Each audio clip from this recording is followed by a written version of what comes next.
Welcome to another episode of Coming to Your Senses, where we talk about navigating the labyrinth of the mind and emerging victorious. Today, I am joined by my firewalking, Everest climbing, dog-loving friend, Lisa Clifford. So welcome, Lisa. Hello, lovely. Hello. Now, obviously, you and I have known each other for a long time, but I don't want to make any assumptions about where this conversation is going to go. My curiosity is around those times in our lives when we have come to our senses and those flashes of that moment and where and what that leads us to. So what moments of your life can you come to mind when you think about coming to your senses? Well, some might wonder if I am. if this is what coming to your senses looks like. But there's so many, but I think the one that sticks in my mind in thinking about getting ready for this conversation and me being open to it moving and it being another one, but this one just stays in my mind, was when I first became self-employed. And I remember thinking to be a speaker on the stage would be impressive. In that sentence in itself, saying that there's someone I want to impress. But I didn't think I had any material. I didn't think I was, in truth, good enough, worthy enough. So therefore, I'd have to be like the other speakers, of which I'd seen a few, but not many. And it just seemed such a big leap to try and be like them, the way that they move and walk around the stage and the way that they command the room and the audience. And I think it'd been mainly male speakers I'd been looking at. And I just felt such a fraud. And of course, if I was trying to be like them, then I wasn't being myself. So I was being a fraud. However, I hadn't actually done any proper speaking. And it was when I trained to be a firewalking instructor, I didn't know any. So in 2007, when I booked my training, and the reason why I booked my training, which sounds like an odd thing to do if you don't know anybody that is one, I remember I would run workshops and people would make brilliant notes about the goals that they were going to go away and do. And to me, it felt like one speaker I once knew would reference it as moving boxes when you move house from one loft to the other, and it just felt like they were doing the same with their goals, moving them from last year to this year, and will get put into next year. And I thought, but they've arrived and they look a little bit perkier about doing their goals. But I had this feeling in me that they needed a shift with an F. Or maybe one without as well. Sometimes that's also very valid. And I thought, what can I do that will help believe they can do anything their heart desires without a shadow of a doubt? And the core thing being what their heart desires rather than what their head is telling them, like mine had been. And that's where the idea of becoming a firewalking instructor came in. And of course, I had all the self-doubt before doing the course and even booking it. But then once I did the course, it was such a big journey in the training itself. And the biggest journey was of the shortest distance, as they often are. And it was that I had been very heady. My childhood had relied on me being in my head and protecting my heart. And it caused a bit of a disconnect. Well, not a bit. It was disconnected.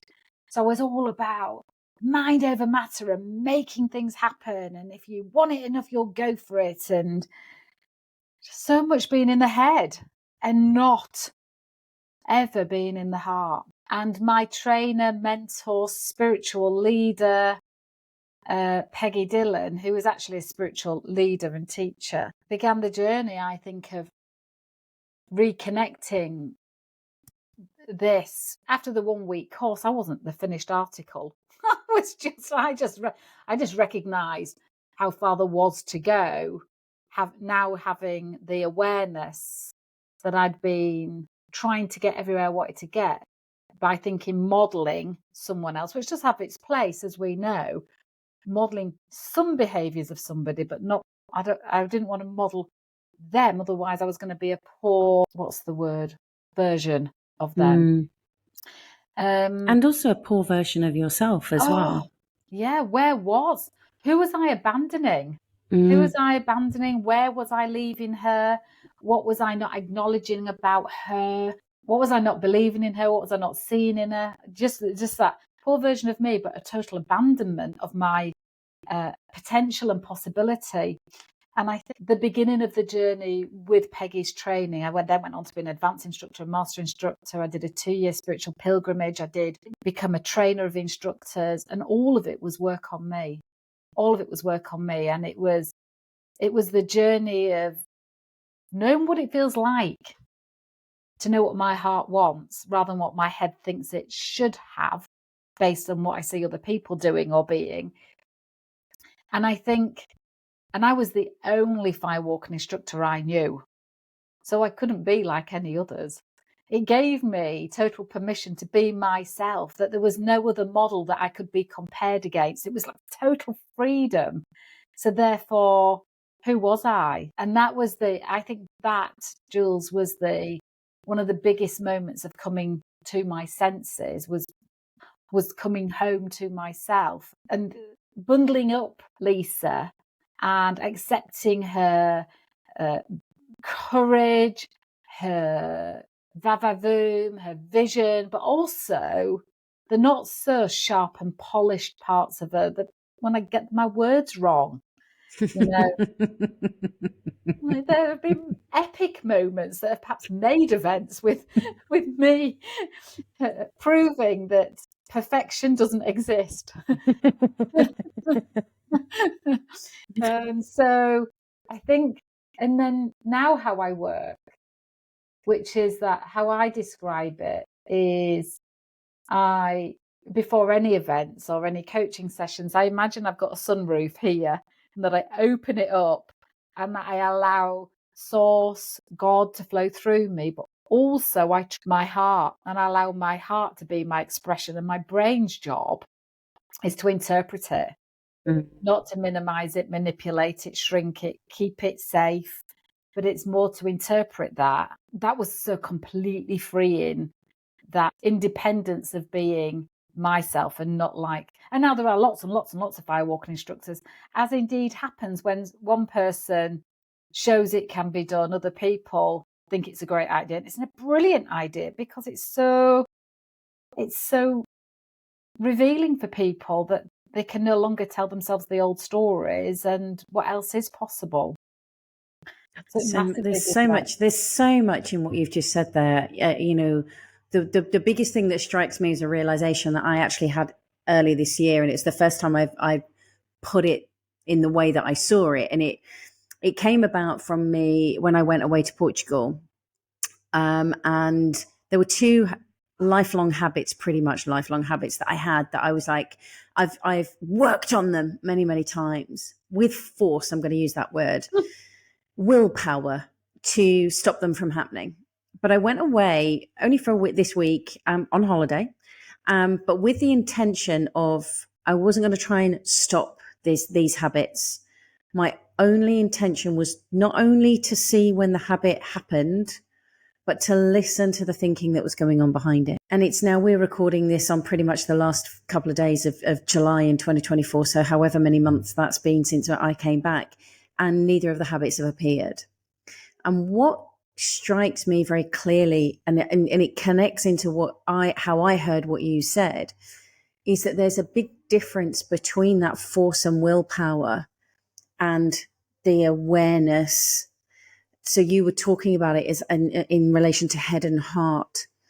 And I think that very often we can get caught up with, let me learn the instructions, then I can deliver the instructions. So in how you started off with talking about, how do I be a speaker? I want to be the best speaker, professional speaker, right, need to watch how they're doing it, copy them, rather than actually going from how you want to do it. And very similar to yourself, I had a revelation don't ask me how I ended up in Canada at a conference with 5,000 Canadian suited and booted men as a participant, not as a speaker, where there were seven speakers, very, very big, well-known speakers, and some that I'd not heard of, 6 of which were male and 1 of which was female. So the first three that came out was very much like, oh my God, they were amazing and they held this audience that was phenomenal. And the 4th one that came out was this tiny bundle of energy, dressed in the quirkiest of clothes, female speaker who was unapologetically being herself. And it blew my mind that, oh my God, I don't have to be like the suited and booted guys. And I've been trying to shoehorn myself into that model. I don't have to be like her, but she gave me inadvertently the full permission to just show up as me. Yeah.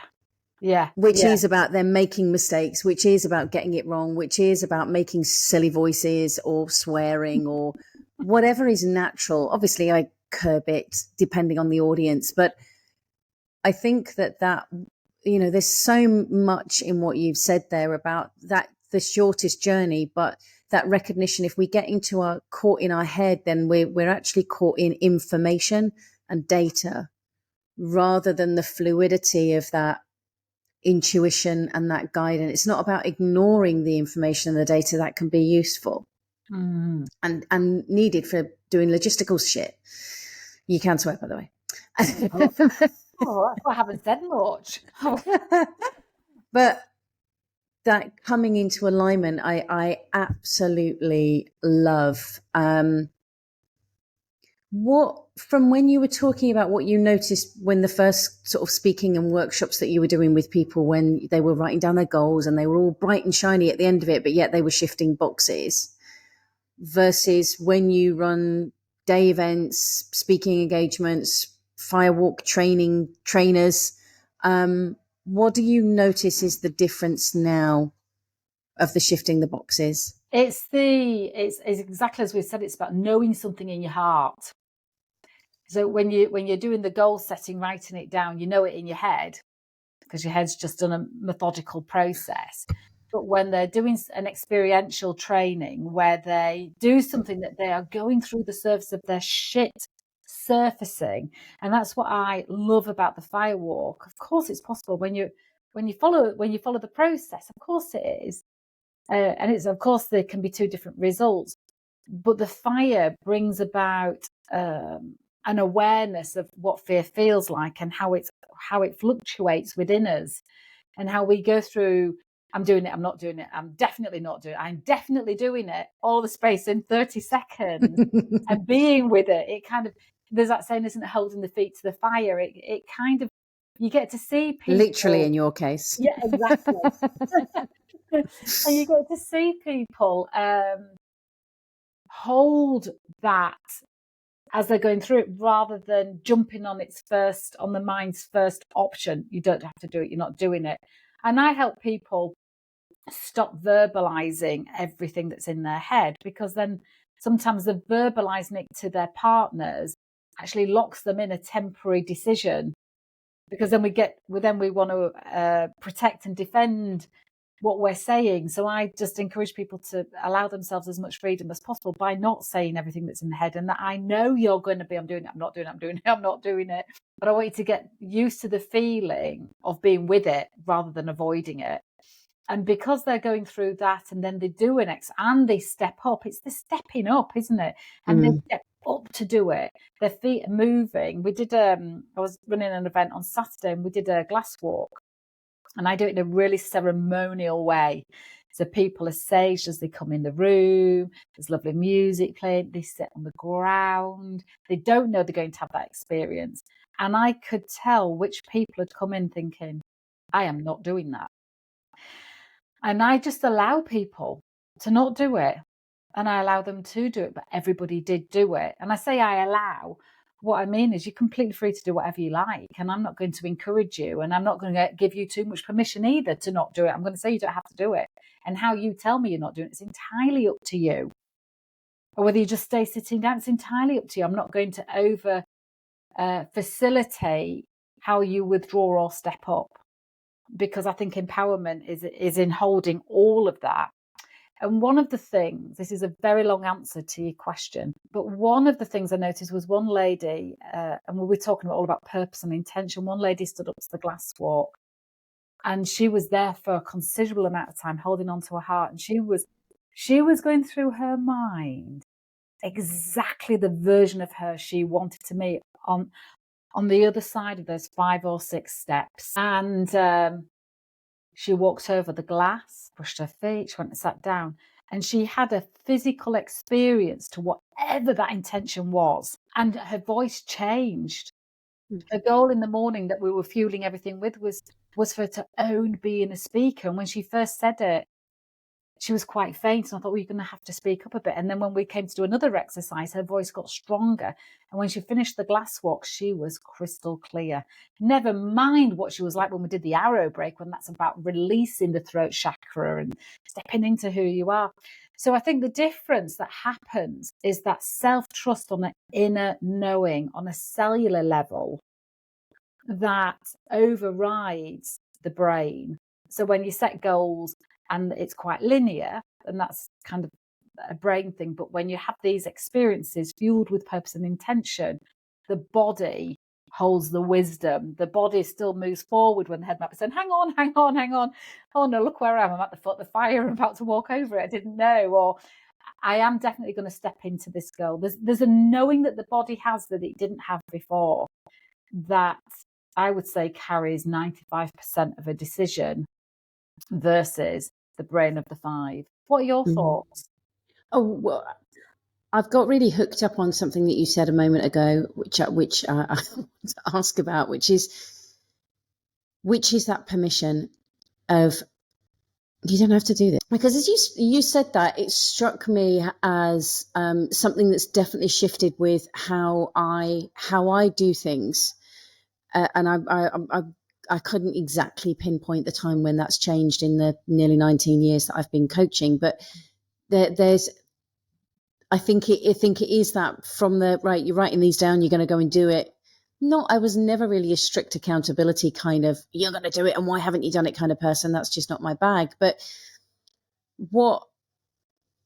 hearing you say that about, if you get up, you get up. And if you don't get up and you don't want to do it, there's, however you worded that to them, I think it's very unusual in our industry for that to be there, because I think that quite often, and I understand why people get caught up in the, well, if you're backing out of it, where else are you backing out of it? And and honing and pushing and pushing and pushing.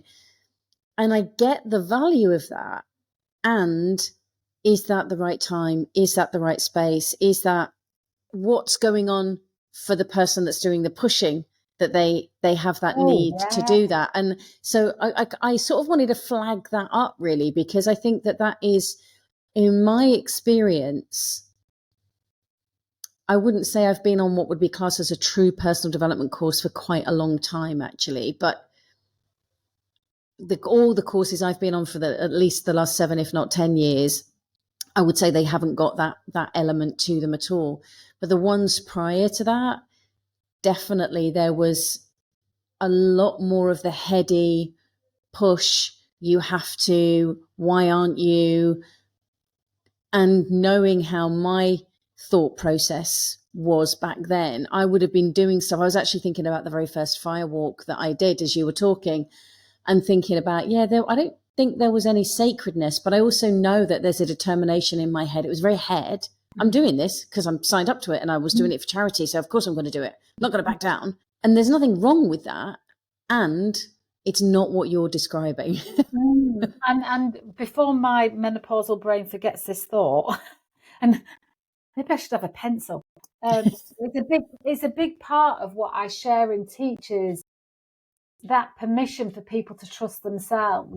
And if they're following an instruction or the crowd, then they're not following. I'm teaching them how to listen to their own.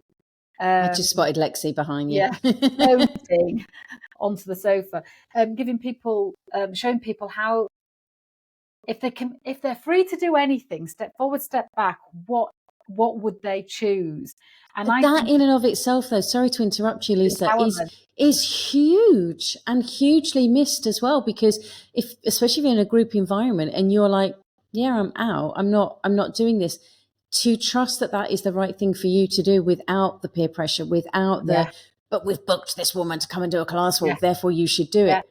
It's massive. I love Well, that. I also say, and don't make it mean anything, Mm, and don't justify it. You don't have to sell into me or anybody else your decision. It's good. It's good. And it was interesting, the bit about the lady that went over the glass walk that then had a really emotional, physical reaction. The lady next to her tried reassuring her. And in that was a limiting of her expression of her, what she was releasing or what she was stepping into. And I thought, I wanted to intervene, but I was also at the foot of the glass walk. And but I noticed that the lady in her power just said, leave me alone, I'm okay, I want to go through this, because stuff was surfacing up and out. mm, And so often people think comfort is a good thing, but it's not. It just suppresses, doesn't it? It just yeah. pushes back down what we've just unearthed up out. Mm, And so and in her beautiful power she was able to say, I'm okay, but just give me my space. And that's another great thing, isn't it? Because when people do something that's empowering, they give themselves permission to take up more space in the world, to have more of a voice, to have more of a presence, that they don't have to shrink. And then somebody comes along to reassure them, or maybe it's their culture or their kindness or their compassion, but wherever it's coming from, it also has an aspect of limiting and shrinking the person back down. And so there's so many dynamics in giving people free will. When people come up to me and say, oh, I'm not going to do that because this and this, and I say, wait till you sat, wait till you stood, wait until you're there. You don't know yet where your feet are going to take you. Just wait to see.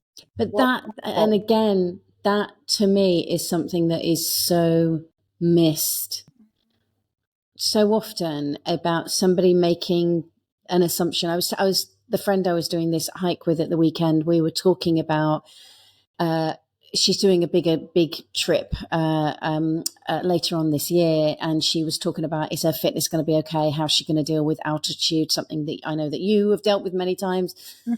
And in my limited experience for when I did Machu Picchu, so I was talking about my side of it. And I said, look, don't get me wrong, the fitness is important. Absolutely. Get fit. She is very fit. And it's about how you think about it. It's about how you think about yourself in that moment. And I said, I'll give you a real world example. When I cycled across Cambodia many moons ago, to me, every day I'm just getting on a bike and I'm cycling, and I see where it gets me to, which is hopefully the next checkpoint or the next lunch break, or that's all I'm doing, is just cycling to the next bit. I'm not thinking about the 600 kilometers. It's just the next bit. That's all. Yeah. And when we were flying over there, because this was part of a charity event, when we were flying over there, I remember there were two women that were sat near us, and I overheard them talking about how little they'd trained. And I was like, that's a bit not helpful, really, for something of this caliber, because you're going to need a level of fitness, and they weren't the fittest of looking people. And I overheard them then say, well, that's okay because there's a support bus. And I turned to my then husband at the time and said, they're going to spend most of that 600 kilometers on a bus. And he's like, how do you know that? And I said, they've already decided. They've already decided that that's where they're going to be. And on the before we set off on the first day, the guide had said, it's not very hilly trek. It's hot. You've got a wind coming towards you. It's humid. And within the first, I think it was 15 miles, we would be going up a very slow, long hill, but that's kind of about the only hill. And again, overheard one of these ladies going, well, I'm not doing that. And I was like, there you go, straight away. And I think that we don't often give ourselves the recognition that making a decision in the moment is a really powerful thing to do, because in that moment is what is and what's needed or what's not.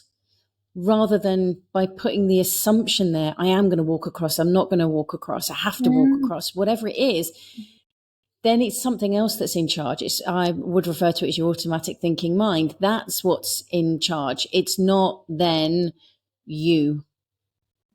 I agree. And I think that we make so many free decisions, or, where we say, oh, I'm going to do that, but I'm going to find it really hard, or no, I know I won't like that. And I said, just wait till you're in it. Yeah. Wait and see, you might. That your lady's thinking, well, I know I'm not going to be able to do the hill, because they probably have practice for the hill. So they doubt themselves already and they're ruling themselves out. But wait and see, you might love the hill. You might want to walk up the hill. You don't know, wait and see instead of deciding now. Because in when you're deciding now, your mind is going to prove you right, isn't it? We know that with in the mind, your mind's going to prove you right. So if you decide now you're not going to be able to do it, then you're right, you won't be able to do it. You're not even just giving yourself the opportunity to either. You're not giving yourself the opportunity to experience and trust yourself. And I think that's a big part of it for me personally, because I think that we don't trust ourselves in that moment, whatever that moment might be. And that's the reason why people are making decisions before the event, because they don't trust. They don't trust that whilst they're in it, that they can make good decisions. And I think that's another part of what the empowerment and firewalking training gives you, is you only have that moment to make those decisions in. The arrow break is only there in that moment. Yes, you can come and knock on my kitchen door and break one another time, but that moment's a special moment. You can, the fire is here now. It's going to be gone in half an hour, not because I've gone to cleared it up, but fire does turn to ash. So now is the opportunity. What do you feel in this moment right now, rather than what did you decide an hour ago? Did you decide an hour ago you're doing it or not? It's now. And so, and it teaches people how to show up in the now so that they can do the things that defy logic or seem impossible, or they once may not have had courage for. I think it's a big teaching about the now, the moment. I also think, I know that you know about that little bit of, I call it a little bit of cancer I had last year. And I'm laughing because I'm completely clear and I feel like it was a fuss about nothing, but it really wasn't. But what got me through it, where I was perfectly sane, my version of sane. I'm loving it that you're clarifying that. Yes. I mean, it won't be the same as what it says in a dictionary, but it's good. Is all the teaching that the fire brought me, because I only handled what I was going through in the moment I was going through it, rather than imagining what it was going to be like to have surgery on my leg, rather than imagining what it's going to be like to get the is it malignant or not results, or imagining what it's going to be like to get has it spread somewhere else. I never imagined any of that. I just didn't. Now, the old Lisa would have done before she came to her senses.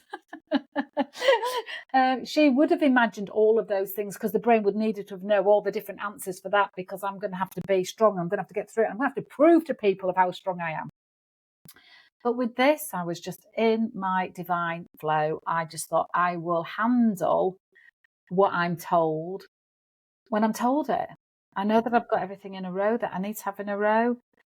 And so it's why I just handled the different surgeries and handled the different bits of information with ease, not with any. I wasn't upset, I wasn't afraid. I'm curious. My two intense moments of from a medical perspective. I don't know whether you experienced something similar or not, but my two intense moments, what I noticed is that the medical practitioners, regardless of what level they were at, were caught in the what ifs to a big drama experience and they were struggling. They thought that there was something wrong with me because I wasn't engaging with that. Yeah, that you weren't understanding. Yeah, I must be getting it wrong because I'm not freaking out. Yeah. So I quite a long time ago now, I had a breast cancer scare. And I remember both the consultant and the Macmillan nurse that came in with me at the time were like, well, if it is that, then we can do this, and there's all this option, and da da da da da. And I didn't say anything, and they were like, are you okay? And I said, well, there's no point in asking, no, what questions do you have? So there's no point in asking any questions because we don't even know if that's there yet. Yeah. Once I know whether it is or it isn't, then I can make some choices. Yes, I know, but what if, and da da da da. And I'm like, but all I know right now is there's something that needs to be tested. That's all I know. I haven't got anything else information wise. But it's interesting. I've just recorded a podcast last week with Michael Neal, and the start of our conversation was around the stories that we tell ourselves. And I think that, especially when it comes to that side of things, people, I don't know if you hear this, but will often go, yes, but that's not real.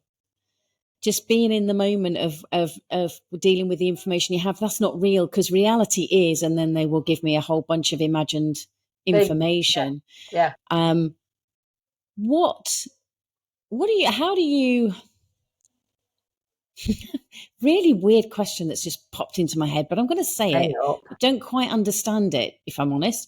But the question was, how do you navigate now? Well, do you know, it's so important, isn't it? Now is so important because now is all we've got.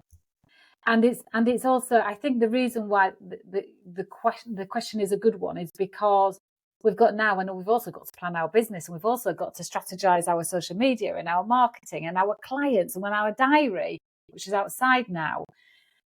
But all of that happens in this now, doesn't it? And I think, and our energy is, for me, energy has been a big deal in the last 6 months. It's been coming and going, and we know our energy can deplete with a heavy mind. It can deplete with a bad diet, lack of water, lack of sleep, all sorts of things. And so I know that life is the value of the energy we've got in the moment, isn't it? And this week, my energy has been brilliant, and I'm so grateful for it. And I felt like I've been able to be even more present, even more in the now, and less worried about what I'm going to be doing for the rest of the day or tomorrow, because I know I've got the energy for it all. And so I think a lot of managing the now is having the energy for it. And maybe that's just because that's been key and big for me. But I don't make stuff up in my head. 99% of the time I don't. I used to do. I don't make assumptions. I like to ask very specific questions. And she does, even when you're having a cup of tea. And you know what I really love? I really love knowing how other people think and see the world. Because I think it's great to wear their hats, like others. There's this situation and I feel like this about it. But what if I was Jules? And if I've had a conversation with you and I've asked you, and how do you see things? So I would look at it. How does Jules see that? And I think, oh yeah, I like that view. I'm going to look at it from that point of view. So that's why I love wanting to know how other people see things, because so that we choose our perspective, don't we? So I love, and I think being in gratitude. And that sounds so overused, but the being in gratitude replaced my negative self-talk, because our self-talk is constant, isn't it? It's for some people it's white noise. They don't pay attention to it. They're not aware of it, but it's there. And for others, it's very loud and it's very navigating, restricting, or allowing. And but I had really bad negative self-talk, and then I noticed it had disappeared, and it disappeared because I kind of walk through life in gratitude. Little things, silly things, big things and little things, but little things. I was emptying the dishwasher yesterday and doing too many things at once, putting cups in the cupboard, left the cupboard door open, thought, I need to empty the bin, cupboard door open, half the dishes put away, half not put away. I go and get the bin, take that out, miss the cupboard door, take it out, and I say, thank you for not hitting the cupboard door. I'm even grateful for the stupid things I don't do. So that's the kind of internal dialogue, that there isn't space for the negative self-talk. Oh, you're so stupid, you're so fat, you're not clever enough. Well, nobody loves you anyway, which was the childhood stuff. And now I just think, if I stay grateful for everything that's in my life, then that is the quality of my moments, my now and my. Because we're actively looking for it. It's so fascinating that the I've said this to you before. The more conversations that we have, the more similarities I'm seeing, and I haven't heard anybody else say thank you for me not hitting my head on the door, because I will do it. The amount of times I've had a white top on and I will be in here eating my lunch and I will spill something and it'll land on the desk, and I will. Yeah. My immediate thought is thank you for that landing on the desk and not my white top, especially if I'm going to be videoing something. And I think that when it comes to, because you're right, gratitude, I think gratitude is it's great that it's such a popular conversation. And I think it also has come with a lot of eye rolling now. Oh, it's that gratitude thing again. And I think that people, especially when you're at your lowest of your low, and both of us have experienced the depths of that at various points in our life for various reasons. I'm not negating that seeing stuff at that point is a challenge, because it is. And yet the power of finding the smallest thing. I was clearing out the side alley of my house yesterday, for example, getting annoyed at some of the litter that had been thrown around and just being like, oh, well, I'll be picking that up. And then as I pulled out one of the plants I was clearing up, found 20 pence. And I'm like, oh, that's really cool. Thank you for that. Carried on. Does grow on trees.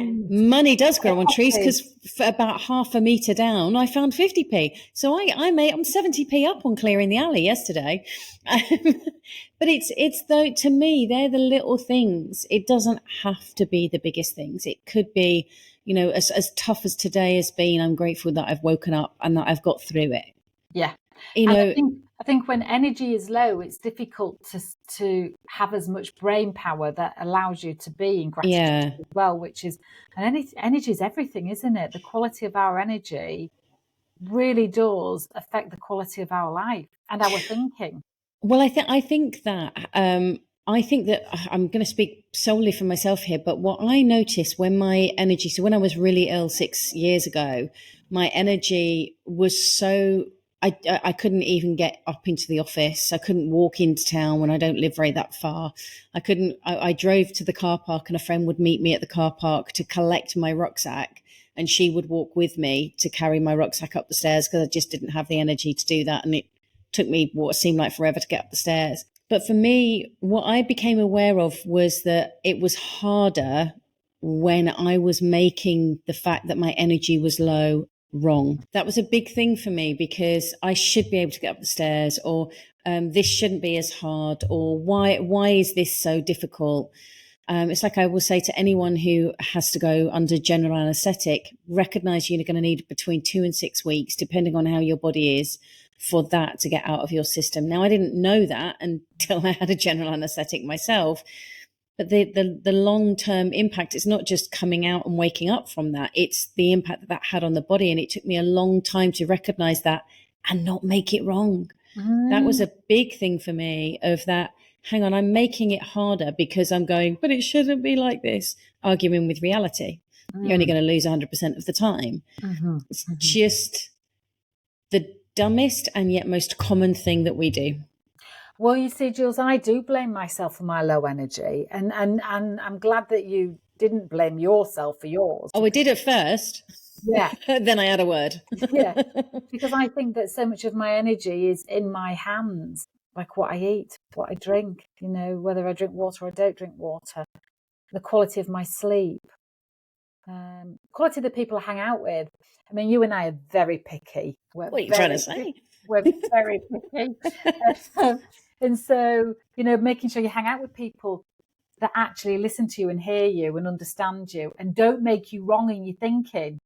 And that's I know we're going off a bit of a tangent, but sometimes you just want to voice some thoughts that you've had.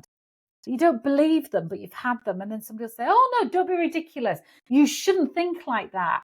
And in that moment, you feel like, oh, I can't really be myself because you've just shut me down. And you telling me not to have those thoughts doesn't stop them. I know I've got a choice whether I believe them or not.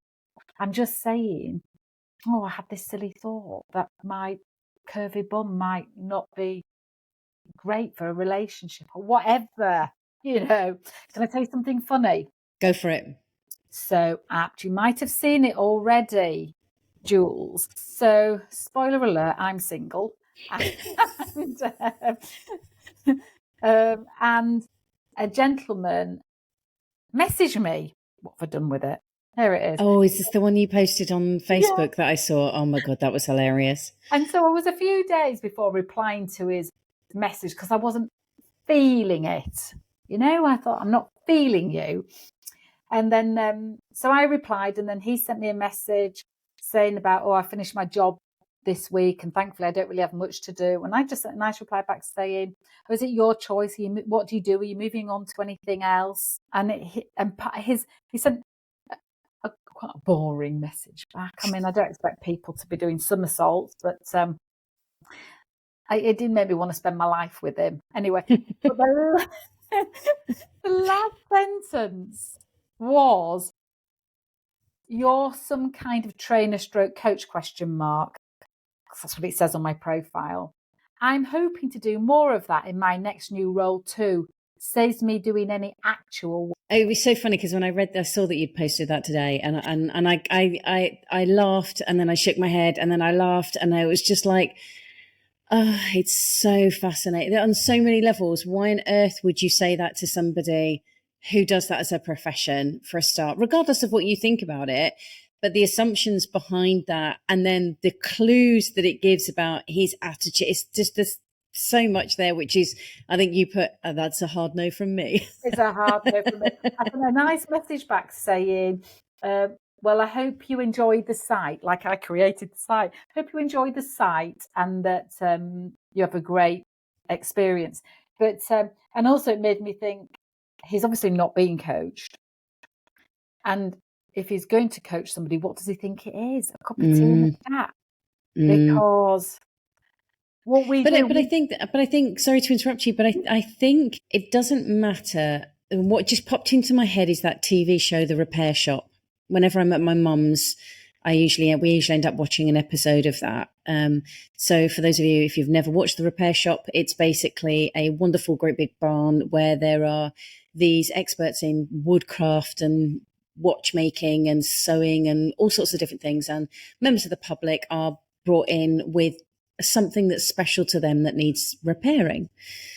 Now, when you watch whatever it is that they're repairing, they make it look so flipping simple and easy. So simple and easy that to the point I'm pretty sure that many people have started going, oh, I'll give that a go. Yeah. And there's nothing wrong with that. Absolutely give it a go. As long as we don't do a brain surgery show. No brain surgery show. But go through, look at what they're doing step by step, because there's going to be some little things, nuances of stuff that from the outside looks really quick and simple because you're seeing the edited version of it as well to make it all fit a TV format. And I think sometimes when you watch somebody who's an expert in coaching or facilitating and doing what you do, standing there and going, hey, look, if you don't want to do it, you don't have to do it, all right? Yeah. Is not what you said. But it's the essence of it. It's the flavor of it. But there's so many, it goes back to a word that you used earlier, which is the intention behind it. And I think that when through a coaching conversation, through many things actually, that once somebody who has become an expert in it, it can look really simple. Yeah.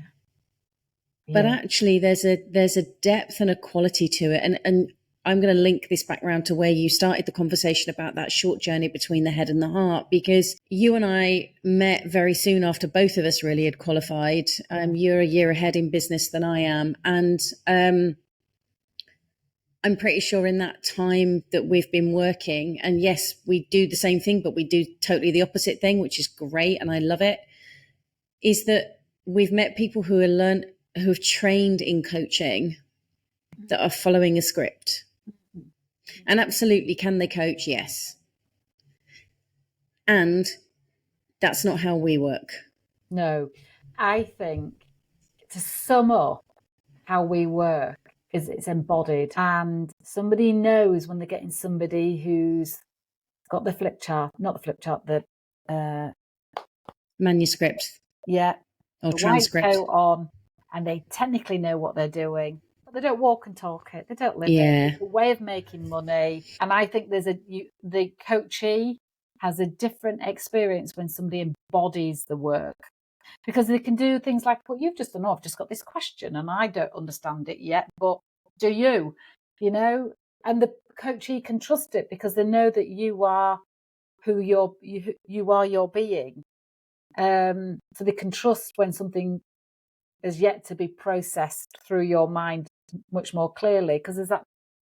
And I think coachees trust coaches much more when it's embodied. They feel it. It's not quantifiable. It's a felt thing. What do you think? Yeah, I would agree. And funnily enough, in the last 3 weeks, they haven't used the word embody, but I've had 6 people, I think, if I remember correctly off the top of my head, that have said, "Oh, I love talking to you because," and it's actually what you've just said. There's, funnily enough, the word that they've used is an energy. There's an energy about you that just by talking with you, I feel better. Yeah, yeah. And I think that to me, anyone who really is great at what they do. Kind of think of the guy's name. I can see his face. Who does the engineering stuff? I'm going to say Guy somebody, or somebody Guy, who does all the engineering stuff and he's mad petrol head who does TV shows.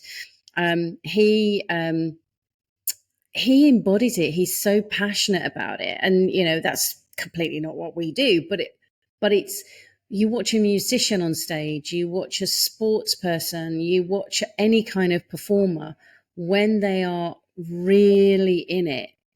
I remember Eckhart Tolle. I listened to one of his books, and he said in it, "Why do people watch tennis players?" And he does his usual funny little giggle.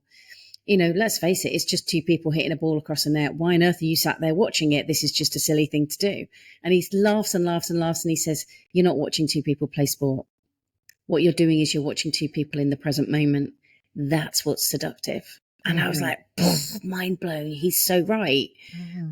And I think that with anyone who is willing to continually practice and allow that shit to come up and go, "Oh yeah, this is weird. Okay, not sure about this," and follow it through, experience it, learn from it, integrate, let go, whatever is required. I think that's the difference that makes the difference. And I certainly know that you do embody your work, and I've certainly seen some joyous changes in you the more that you've dropped any shackles, is my phrase, that have been holding you back over the last few years in particular. What I would love to know is what, as our kind of closing this off, is what advice or guidance would you be able to share for those listening to help anyone navigate the chaos of life so that they can increase their awareness and clarity and drop more into their heart and maybe even, dare I say, connect with source, whatever you perceive that as? I think it's some things that to stop doing. And nice. I would do a stop doing list. We have like a to-do list. I'm going to stop making things mean things. I'm going to stop creating stories that are not there. I'm going to stop filling in the blanks and therefore ask more questions. I'm going to stop making assumptions, and then see what that space in their mind allows them to create. It might help them create or have space to listen to the heart. It might of what they want to do, of where they want to go, and for people to stop guessing what somebody else is going to say. Stop ruling yourself out. Stop shrinking. So I think I'd maybe invite people to do when you do your to-do list, do a to stop list. And because I think in that, you take out the junk that is a waste of time, that's not helpful. And you provide space where you can trust yourself because you can intuit, listen, calibrate and go. What do you think? I love it. I do. I love that because it's about, rather than adding more in, it's stripping more back. It's seeing what are those things that are. One of my favorite analogies at the moment is the hot air balloon. Mm-hmm. And if we want to rise up, we've got to let go of the ballast. Yeah. So what is that ballast? What's on that side, the sides of that basket that's holding you down? Is it that you're hiding? Is it that you're shrinking? Is it that you are constantly putting yourself down? You know, whatever it is become aware of it and then put it down. Yeah. And I think that stopping of it is going to allow that freedom, that space for that to lift off. So thank you, my lovely. Thank you for sharing your thoughts, your wisdom, your journey. And I look forward to another dog walk or a cup of coffee that's meant to be an hour and ends up being 6 at some point with you soon. Me too, darling. Thank you so much for having me.